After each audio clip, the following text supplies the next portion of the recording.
दोस्तों यदि आप एक पीएफ खाता धारक है, ईपीएफओ में आपका भी अकाउंट है, आपके भी सैलरी से ईपीएफओ में पैसा जमा होता है, तो आज का ये वीडियो आपके लिए काफ़ी ज़्यादा इंपॉर्टेंट है। क्योंकि आज के इस वीडियो में आपके साथ कुछ ऐसे पॉइंट शेयर करने जा रहा हूं जो यदि आपने ध्यान नहीं दिए तो आपका ईपीएफ में रखा हुआ पैसा आपको यहां पर नहीं मिलता है। बार बार आवेदन करने के बाद भी आपका आवेदन यहां पर जो है रिजेक्ट हो जाता है। तो आप अपने पीएफ में रखे हुए पैसे को जब चाहे निकालना चाहते हैं, आप अपने पीएफ के पैसे को विड्रॉल करना चाहते हैं, ये चाहते हैं कि आपका ईपीएफओ में जितना पैसा यहाँ पर कट रहा है, जिस हिसाब से कट रहा है, वो पूरा पैसा जो है आपको आपके अकाउंट में यहाँ पर ट्रांसफर हो जाए, आपको मिले। तो आज के इस वीडियो में जो बातें मैं आपको बताने जा रहा हूँ, इनका ध्यान आपको विशेष कर रखना है। नमस्कार दोस्तों, मैं हूं शेष सोलंकी, आप देख रहे हैं एम्प्लॉय खबर चैनल, जहां पर आपको पीएफ, पेंशन, सरकारी योजनाओं से जुड़े नए लेटेस्ट अपडेट की जानकारी हम समय समय पर देते रहते हैं। तो चलिए आज के इस वीडियो को शुरू करते हैं। तो पीएफ खाता धारकों को पीएफ का पैसा नहीं मिलने का सबसे बड़ा रीजन होता है कि ईपीएफओ के पास जो आपकी जानकारी रखी है और आप जब यहाँ पर पीएफ का पैसा विड्रॉल करने जा रहे हैं,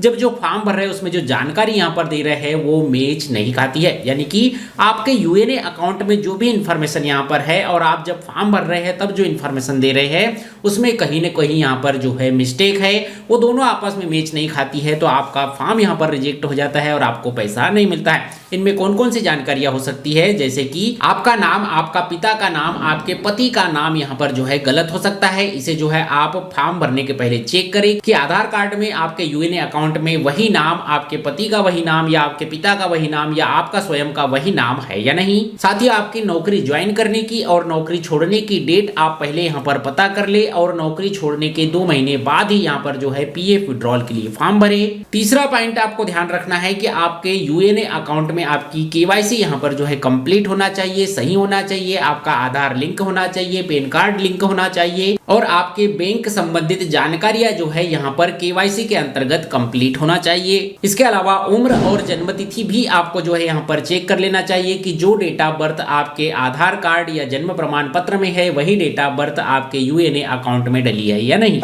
इसके अलावा आपके पीएफ का पैसा आपको नहीं मिलने का सबसे बड़ा कारण होता है कि आपके पास जो बैंक अकाउंट है वो आपके स्वयं के नाम पर यहाँ पर होना चाहिए या कम से कम पति पत्नी का एक संयुक्त अकाउंट आपके पास होना चाहिए। इसी में जो है पीएफ का पैसा आता है। यदि आपने अपने माता पिता, भाई बहन के साथ जो संयुक्त अकाउंट होता है बैंक का, वो यदि यहाँ पर लगा दिया है तो उस बैंक का अकाउंट में पीएफ का पैसा नहीं आता है। इस बात को भी जो है आपको ध्यान रखना चाहिए। इसके अलावा जैसे कि आपको पता होगा कि पिछले 5-6 सालों में यहाँ पर कई बैंकों का मर्जर हुआ है, 2-3 बैंकों का मर्जर यहाँ पर जो है एक साथ हो गया। ऐसे में आईएफएससी कोड यहाँ पर जो है बैंकों के चेंज हो गए हैं। ऐसे में आपको अपनी बैंक शाखा में जाकर आपके बैंक का नया आईएफएससी कोड यहाँ पर पता करना चाहिए और नई पासबुक भी जहां तक हो सके तो आपको जो है बना लेना चाहिए। उस नई पासबुक के थ्रू, उस नए चेकबुक के थ्रू ही आपको जो है पैसे विड्रॉल के लिए रिक्वेस्ट भेजना चाहिए। यदि आपका आईएफएससी कोड यहाँ पर पुराना लगा हुआ है और अब यदि यहाँ पर आप पीएफ विड्रॉल के लिए रिक्वेस्ट कर रहे हैं तो ऐसे में भी आपका पीएफ का पैसा आपको नहीं मिलता है।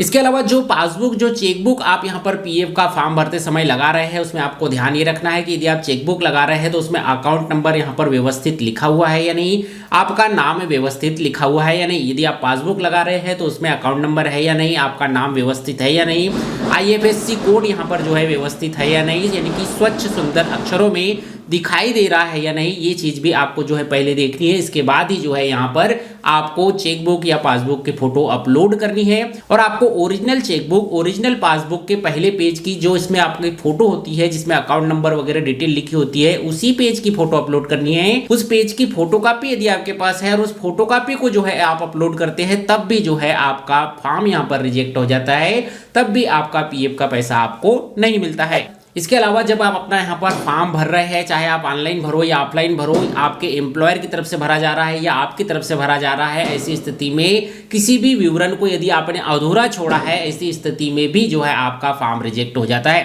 यानी कि फॉर्म भरते समय आपने मोबाइल नंबर नहीं डाला, डेट ऑफ बर्थ नहीं डाली, चेकबुक नहीं दिया, पासबुक नहीं दिया, चेकबुक पासबुक दिया भी तो उनमें bank account number, IFSC code यहाँ पर स्वच्छ सुंदर अक्षरों में लिखा हुआ नहीं है। जो आपका फॉर्म यहाँ पर देख रहा है उसे जो है समझ में नहीं आ रहा है कि क्या अकाउंट नंबर है, क्या आईएफएससी कोड है। ऐसी स्थिति में भी आपके फॉर्म को जो है यहाँ पर रिजेक्ट कर दिया जाता है और आपको पीएफ का पैसा नहीं मिलता है। इसके अलावा यदि आपने date of joining, date of exit सही से नहीं डाली है, जब आपने यहाँ पर नौकरी छोड़ दी है उसके 2 2 महीने बाद यदि आप यहाँ पर फॉर्म नहीं भर रहे हैं, उससे पहले ही भर दे रहे हैं, ऐसी स्थिति में भी आपका फॉर्म रिजेक्ट हो सकता है। इसके अलावा यदि आप ईपीएफओ से पैसा विड्रॉल करने की पात्रता नहीं रखते हैं, तब भी जो है आप यहाँ पर फॉर्म भर रहे हैं तो भी आपको पीएफ का पैसा नहीं मिलता है। ये उन केसेस में होता है जहां पर जो है जो ईपीएफओ का अकाउंट जिस व्यक्ति के नाम पर है उसका निधन हो चुका है, वो स्वर्ग सिधार चुका है। ऐसे में जो उनका नॉमिनी है, जिसके नाम पर उन्होंने नॉमिनी यहाँ पर भरा है, यदि वही क्लेम करता है, वही पैसा निकालने के लिए फॉर्म भरता है, तभी जो है पीएफ का पैसा विड्रॉल किया जाता है। इसके अलावा यदि पीएफ का पैसा निकालने की कोई और व्यक्ति यहाँ पर कोशिश करता है तो भी पीएफ का पैसा नहीं निकलता है।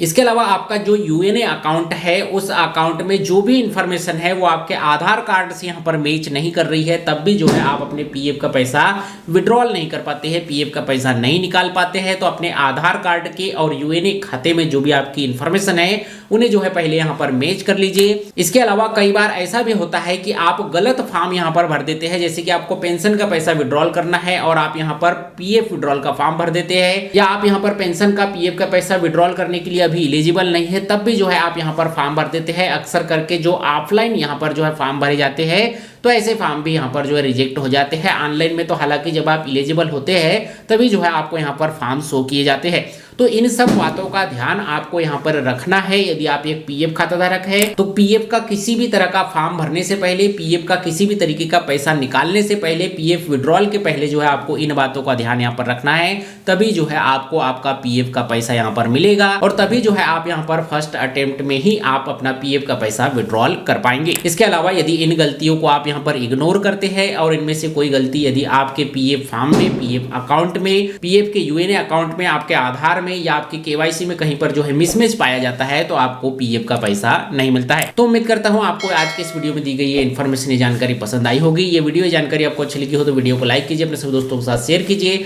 मिलते हैं आपसे अगले वीडियो में, तब तक के लिए जय हिंद, वंदे मातरम।